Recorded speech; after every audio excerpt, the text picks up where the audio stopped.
Hi everyone, आप सुन रहे हैं द लिसनिंग लाइब्रेरी। आज हम बात करने वाले हैं एक ऐसी किताब के बारे में जो पैसा कमाने के तरीके नहीं सिखाती, बल्कि ये सिखाती है पैसों के बारे में कैसे सोचा जाता है। इस किताब का नाम है द साइकोलॉजी ऑफ मनी और इसे लिखा है मॉर्गन हाउसल ने। इस किताब का सबसे बड़ा मैसेज ये है, पैसा नंबर्स का गेम नहीं होता, ये इंसान के बिहेवियर का गेम होता है। हम अक्सर सोचते हैं जो पैसों में सक्सेसफुल है वो ज़्यादा स्मार्ट होगा और जो फेल हो गया वो शायद कम समझदार था। पर सच ये है कि पैसों के मामले में स्मार्ट लोग भी बहुत बड़ी गलतियां कर देते हैं और कई बार एवरेज लोग बहुत स्टेबल और पीसफुल फाइनेंशियल लाइफ बना लेते हैं। इसका रीज़न इंटेलिजेंस नहीं, साइकोलॉजी होती है। जब आप इस किताब को सुनेंगे तो ट्राई कीजिए कि हर बात को अपनी ज़िंदगी से जोड़ कर देखें। कोई प्रेशर नहीं है सब कुछ याद रखने का, बस शांत मन से सुनिए। हर इंसान पैसों के बारे में अलग तरीके से सोचता है और अक्सर हम सोचते हैं कि जो हमसे अलग सोचता है वो गलत है। पर मॉर्गन हाउसल कहते हैं नो वन इज क्रेजी। कोई भी पैसों के मामले में क्रेजी नहीं होता। लोग अपने डिसीजंस लॉजिक से कम और अपने पास्ट एक्सपीरियंस से ज़्यादा लेते हैं। जो लोग महंगाई, रिसेशन या पैसों की कमी में बड़े हुए, उनके लिए सेविंग सबसे बड़ी सेफ्टी होती है। जो लोग अच्छी इकोनॉमिक टाइम में बड़े हुए, उनके लिए रिस्क लेना नॉर्मल होता है। इसीलिए जब दो लोग पैसों पर बहस करते हैं तो असल में वो नंबर्स पर बहस नहीं कर रहे होते, वो अपनी ज़िंदगी की कहानियों पर बहस कर रहे होते हैं। आपके पेरेंट्स शायद फिक्स डिपॉजिट और सेविंग्स में ज़्यादा विश्वास करते हैं। आपका दोस्त शायद क्रेडिट कार्ड और लोन्स को नॉर्मल मानता है। आप शायद इन्वेस्टिंग से डरते हैं। इसका मतलब ये नहीं कि कोई सही और कोई गलत है। इसका मतलब ये है कि सबने ज़िंदगी अलग अलग देखी है।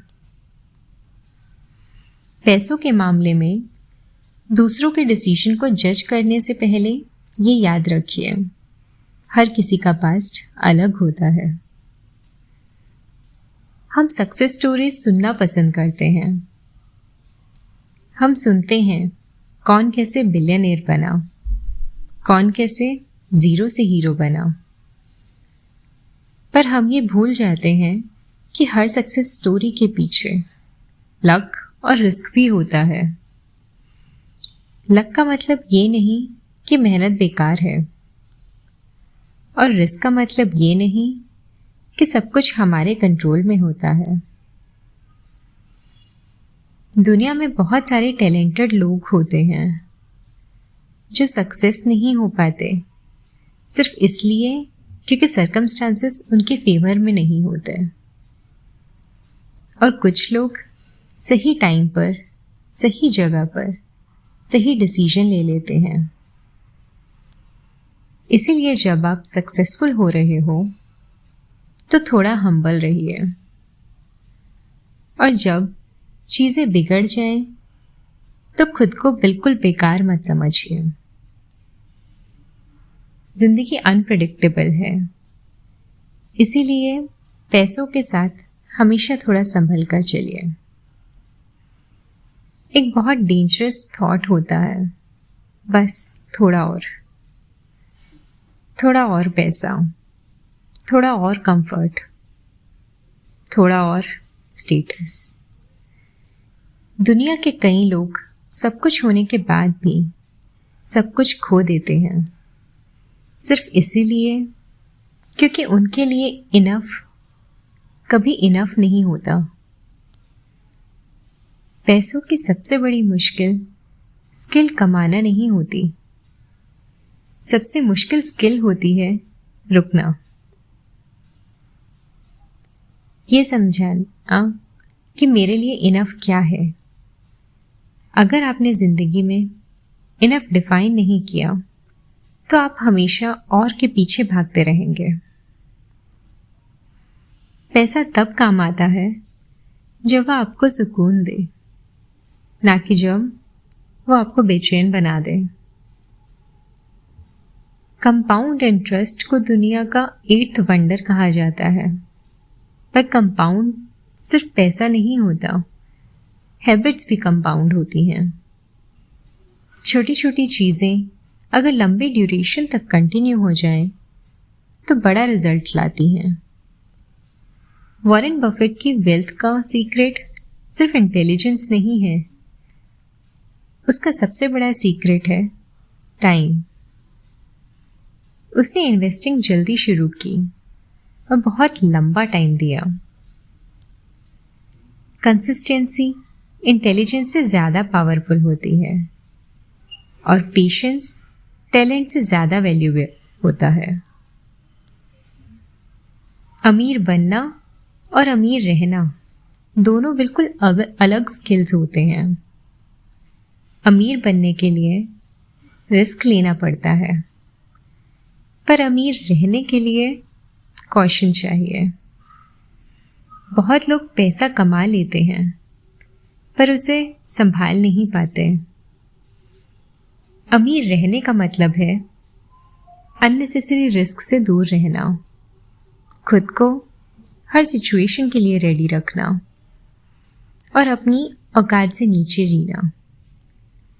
गेम जीतने से ज़्यादा ज़रूरी है गेम में बने रहना।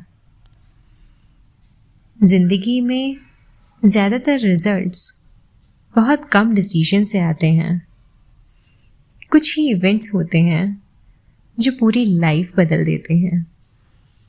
एक जॉब, एक इन्वेस्टमेंट, एक गलती, एक अपॉर्चुनिटी, बाकी सब एवरेज होता है।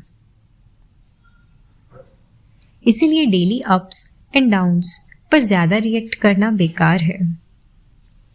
लॉन्ग टर्म सोचिए और गेम में बने रहिए। पैसों का सबसे बड़ा फ़ायदा लग्जरी नहीं होता, असली फ़ायदा होता है फ्रीडम।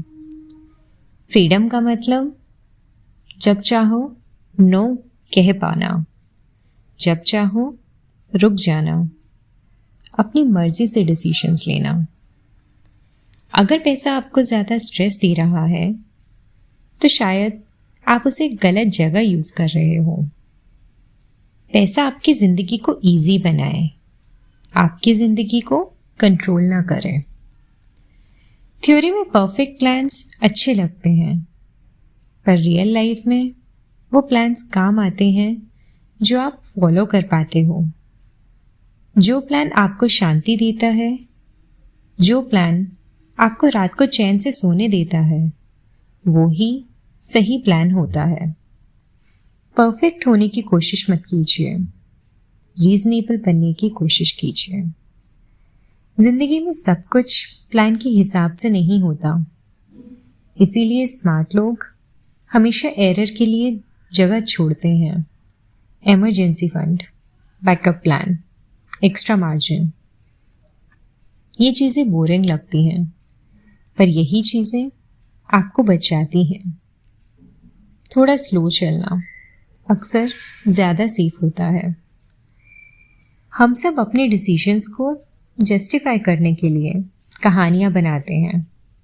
मैं डिज़र्व करता हूँ, ये कभी नीचे नहीं जाएगा, बाद में देख लेंगे।